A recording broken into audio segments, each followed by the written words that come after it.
श्री कृष्णा श्री कृष्णा श्री कृष्णा श्री कृष्णा। गुरुर्ब्रह्मा गुरुर्विष्णु गुरुर्देवो महेश्वरः।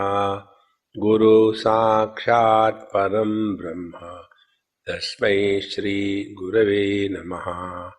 तस्मै श्री गुरवे नमः।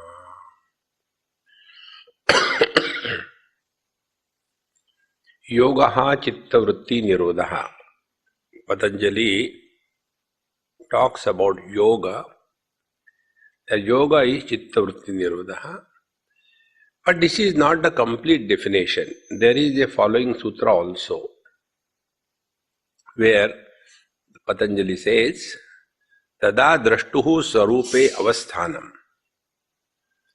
Yoga is not only suspension of thought formations. Yoga is complete.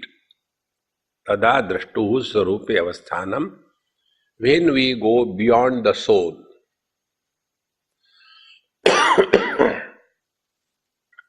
Like, there are certain words which come always in pairs. When you will come here, then we will talk. When and then. As long as you are not keeping quiet so long, I will not talk. So, these are paired words. Exactly the same way, when the teacher says, Tada drashtuhu sarupe avasthanam, so in the earlier sutra, yada has to be understood. So when the mind is totally free from the burden of thoughts and one is beyond the limited individuality, I, the soul, then it is called as yoga. So there are two aspects.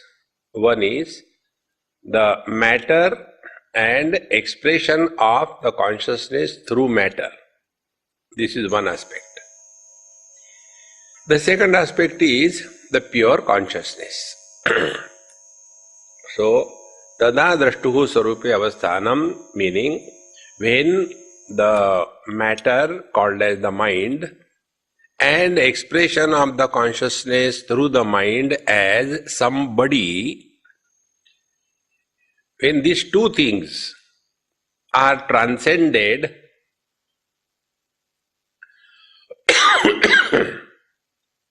we can transcend them also in the deep sleep. So sleep is not realization. Then sarupe avasthanam, we revert back to our essential nature. We have two natures. One is essential nature and the other is acquired nature. We are divine essentially. And what is acquired nature? Acquired nature is we were not born with a cigarette in the mouth and lighter in the hand. We start smoking. We take to drugs. We become angry. We become greedy. We create friends. We create enemies. This is not our natural condition. It is acquired. So, reverting back to our essential nature is yoga. And therefore, all the spiritual practice is working on the mind. Last 3-4 lectures we have seen working on the mind so that the mind is no more a problem. So to summarize the whole thing, in one line, two things are said. Karmani chitte shuddhyartham ekagratham upasanam. Karma is done for the purification of the mind and upasana, devotion, is done for making the mind single pointed. Then mokshartham brahma vijnanam. And liberation is possible only by the Brahma Vijnana, Vedanta study and practice of that knowledge. Therefore, we have to work on the mind. Up to here, we have seen. Now the last leap to go beyond the soul is this. This mind about what we are talking so much, this mind about what we are worried so much, what is that mind? See, we simply talk about, my mind is disturbed. One seeker asked me this question, Swamiji, where is the mind? So I asked him, I said, you do some calculations I give you, and then I'll tell you. But do the calculations in your mind. He said, okay. I told him, 2 plus 2, don't tell, keep it in your mind. Then 4 plus 4, then 8 minus 8. I said, now tell me, how much? He said, 6. I said, you are wiser than the wisest person I have ever come. All calculations are happening in the mind, and you ask, where is the mind? The question is, what is the mind? Manasam tu kim. Then we come to know, mind is an interaction between subjective aspect of the thought and the objective aspect of the thought. See? Objective aspect of the thought is multiple. Subjective aspect of the thought is singular. For example, this is a mic. So mic is the objective aspect of the thought. And I know this is a mic. This I associated with this knowledge is the subjective aspect of the thought. So in one thought, there are two aspects. One is subjective, second is objective. Like, for example, this paperweight, as you can see from your own angle, there are two lights in this. One is the general light by which the whole paperweight is seen, and second, these spots of these bulbs, they are seen as one particular spot. So there are two lights. Exactly. Mind has these two aspects. One is the objective aspect, second is the subjective aspect. So this is a mic, object number 1, subject number 1. This is a camera, object number 2, subject number 1. With every object, the subject doesn't change. See? So if there are n number of objects, that doesn't mean that there are n number of subjects. So I know this, I know this, I know this, I know this, I know this. So this objective, they are many, and the subjective is one. First step in understanding the mind. Now the second thing. That object which we have given importance, that object alone enters our mind.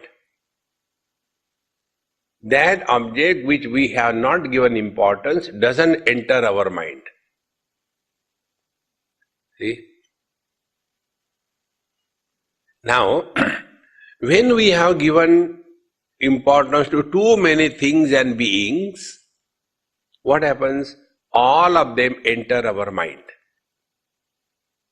And all of them are supported by this one I thought. So I am young, I am old, I am rich, I am poor, I am educated, I am uneducated, I know, I do not know. See how many things? But I is one. Now next step. If I have given importance to something, then only it troubles me. So to get rid of this objective aspect of the things from our mind, what is required? we have to devalue that. Whatever we have devalued, that is removed from our mind.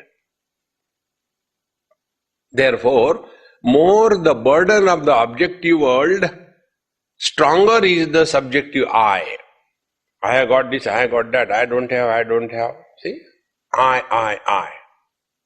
Now, as the objective things start getting deleted one by one, to that extent, this subjective I, the thought aspect of the subjective I, also start reducing to a great extent. And ultimately, when there is no objective thought, there will be only subjective I without the thought. So the thought-free I is revealed. This thought-free I is going beyond the soul. See? I am husband, I am wife, I am mother, I am father, I am son, I am daughter. This is the subjective I with a thought. So when I discard my father, my mother, my husband, my wife, my everything, then what happens? I am no more mother, father, brother, sister, husband, wife, but I continue to be. This thought-free I is going beyond the soul.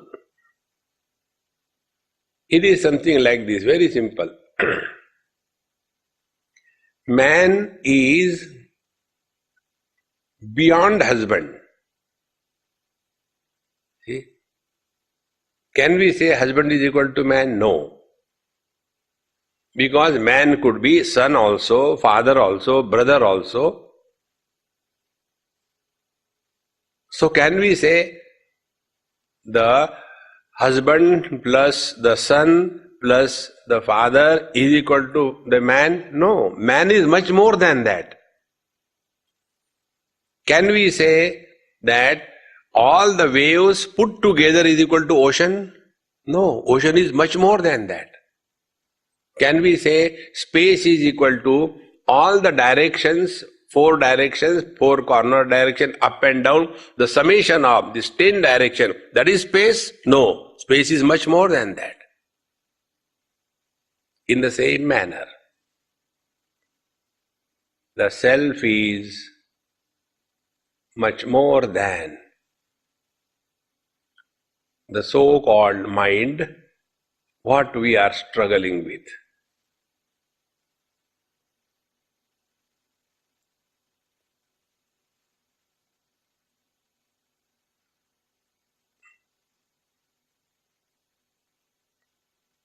The one who becomes miserable is this relative I. Husband, brother, mother, father, they are miserable.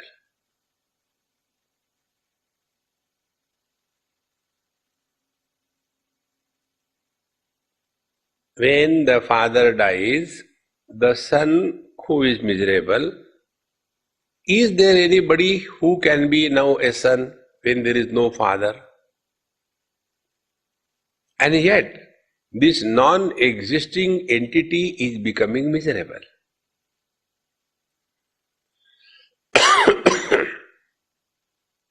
Therefore, while we are living our day-to-day life, what is important is, start devaluating the whole world. Virajya vishayavratat dosha drushtya mumurmuhu swalakshe niyatavastha manasaha shama uchyate. See the shortcomings in the worldly things and beings and delete them.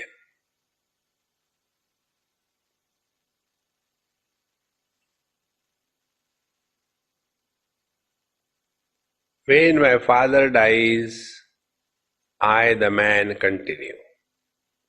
When my wife dies, I, the man, continue. When my son dies, I, the man, continue. Then who have disappeared? the son, the husband, and the father.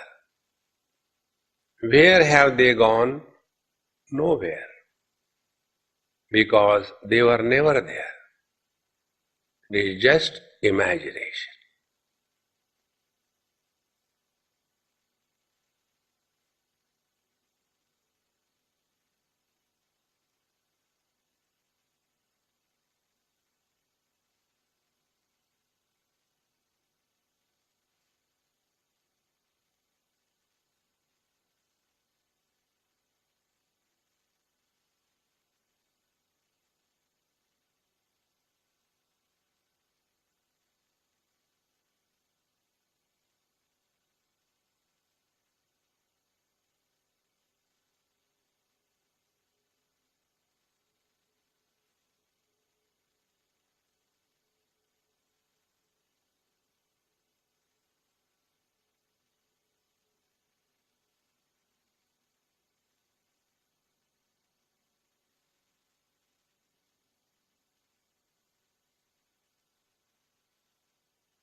In this experience,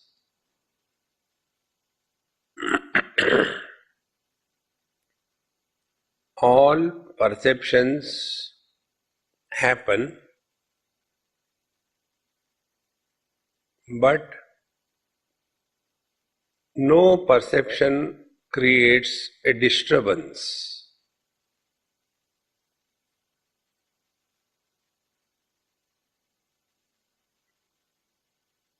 The mind is like a mirror surface.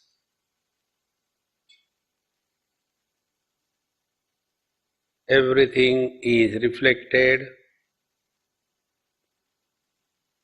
but the reflection doesn't influence the surface of the mirror. Fire is reflected, but the reflection of the fire doesn't burn the mirror. Water is reflected, but the reflection of the water doesn't make the mirror wet. Exactly the same way.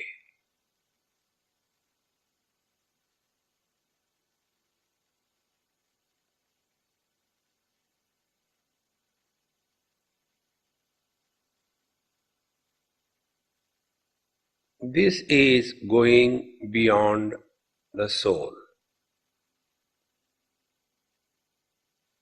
It is not a Jada Samadhi.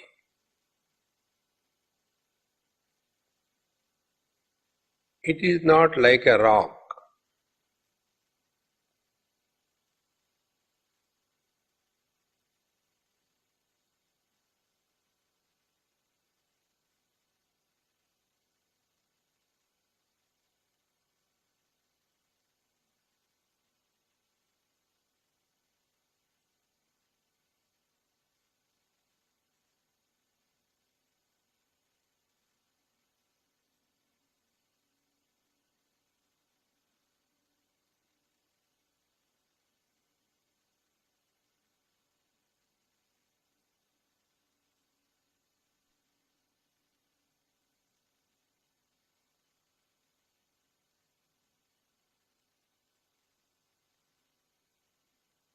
We don't sit in samadhi,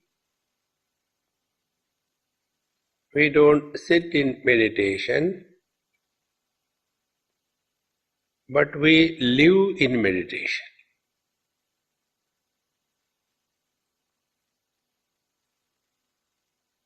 Like we live in the waking state and then do the things.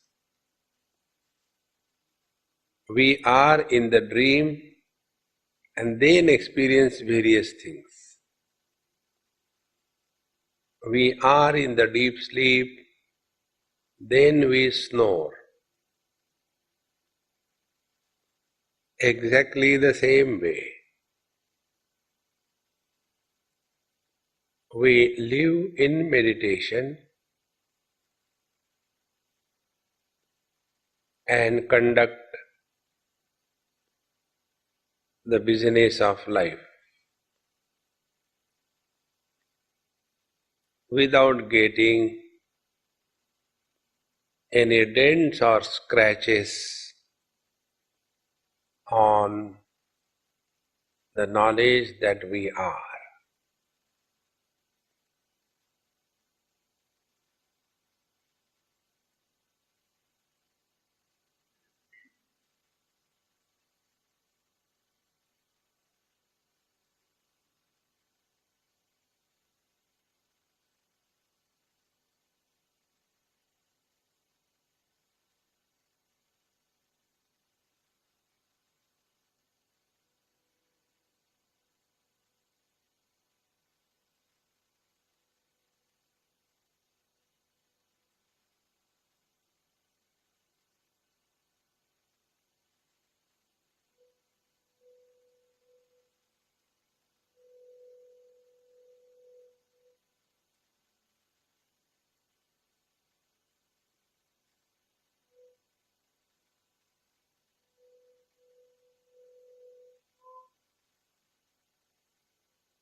One conscious practice is,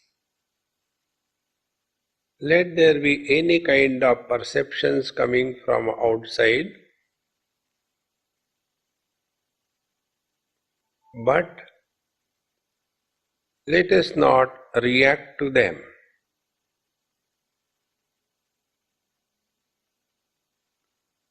And for that, remain indifferent.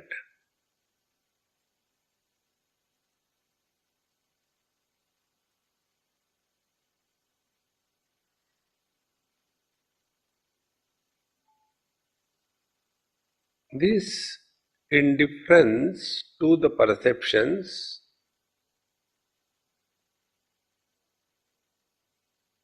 kills the old habit of reacting to every perception.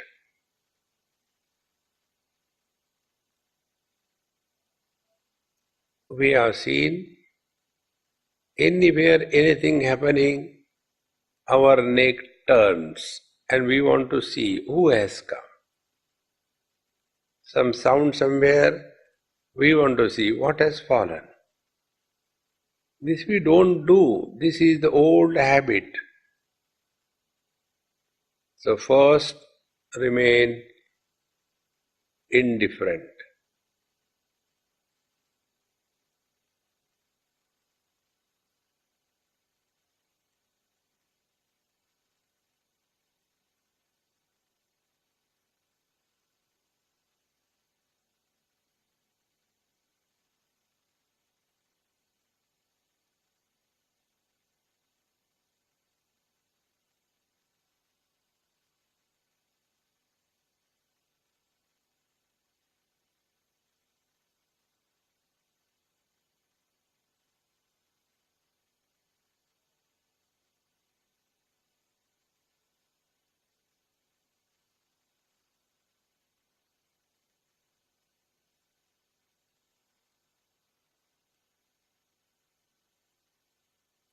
Second aspect is stop talking to yourself.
Another technique is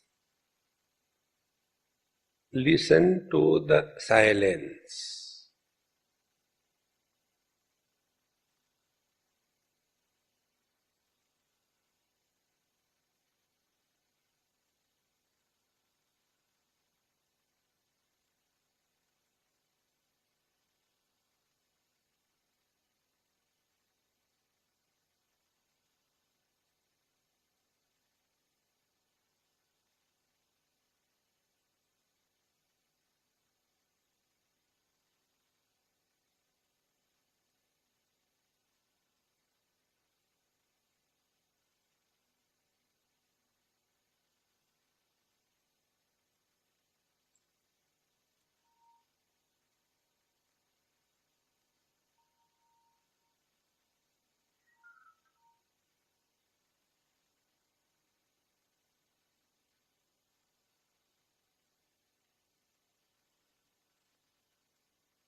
This moment,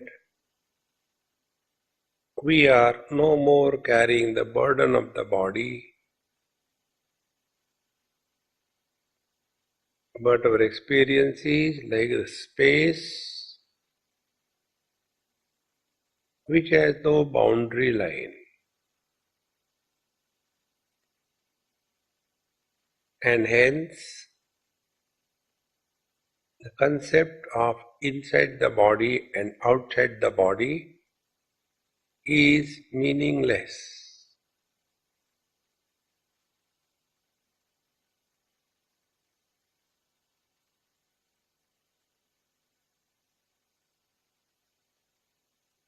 This infinite, formless, soundless presence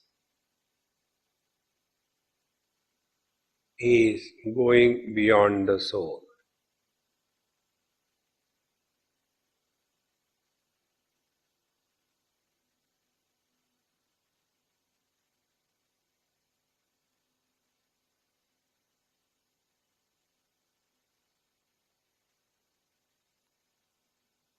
The mind dissolves in solid conscious space.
When there is no objectivity, the subject also disappears. An objectless awareness is revealed to itself.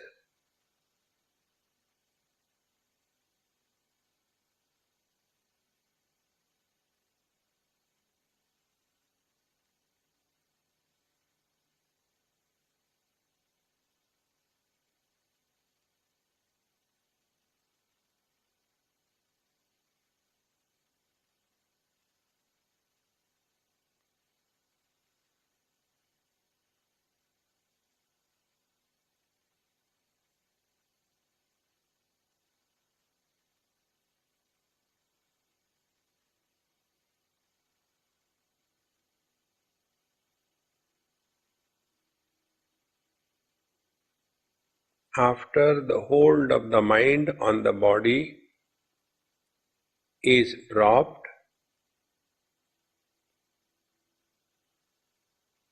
the thought formation in the mind is minimum.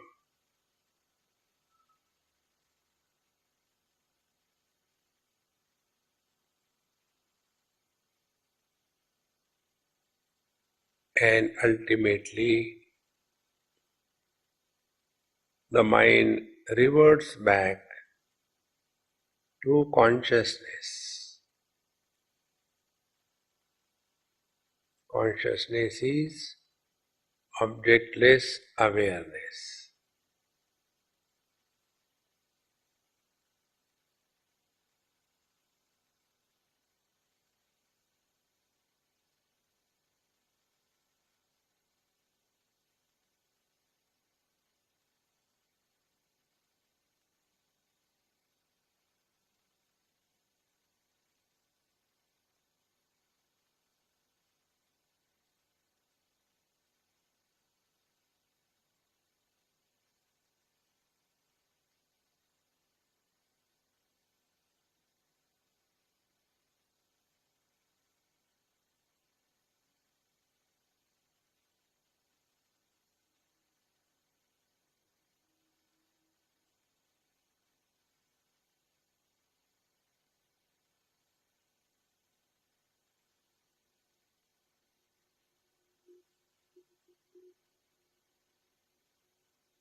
This experience is not at the level of the mind.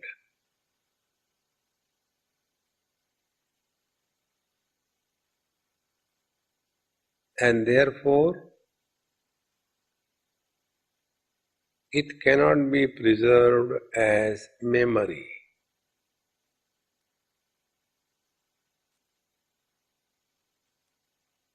That is why it is said that no meditation is ever repeated.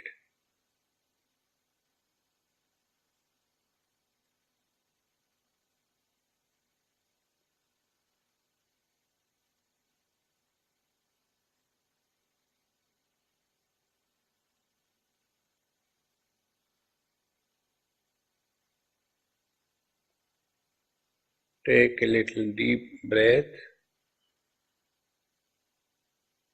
and see how the body is now included in the mind.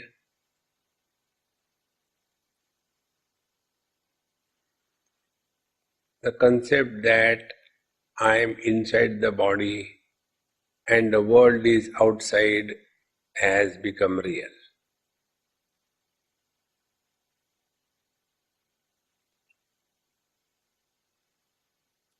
Therefore, going beyond the soul is living as nobody 24/7. And when we are living as nobody, then there is nothing like ego. Ego is nothing but the load of a crowd of somebodies on our mind. The crowd of mother, father, rich, poor, Indian, American, intelligent, not intelligent, beautiful, awful. This is all the burden that we carry. Drop that once for all.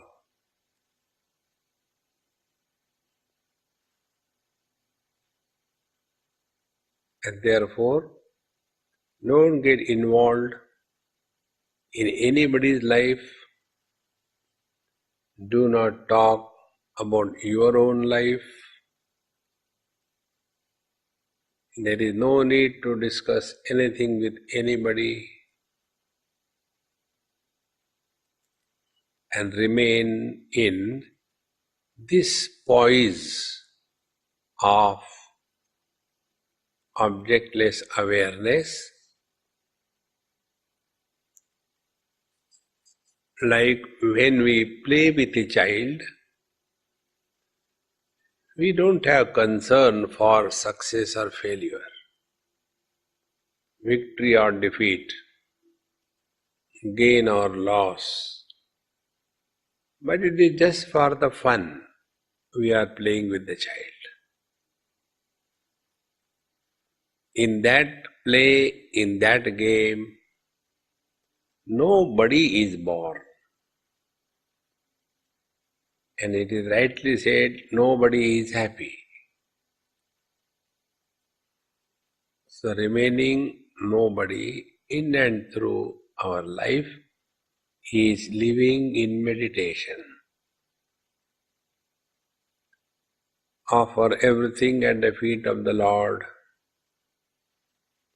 Om Purnamadaha Purnamidam Purnat Purnamudachyate Purnasya Purnamadaya Purnameva Vashishyate.